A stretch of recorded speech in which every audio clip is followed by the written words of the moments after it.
പപ്പായ juice ഉണ്ടാക്കുന്നതിന് ആദ്യം ഒരു പപ്പായ എടുത്ത് അത് മുറിക്കുക.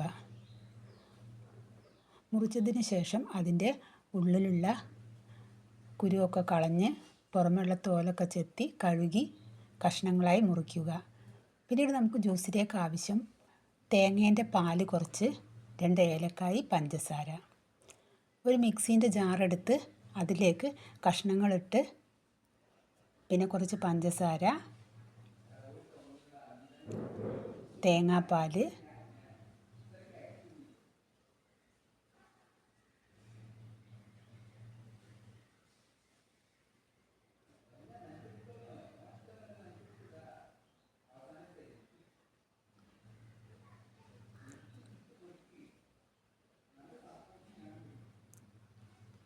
ഏലക്കായി എന്നിവയിട്ട് നമുക്ക് നന്നായി അടിച്ചെടുക്കാം.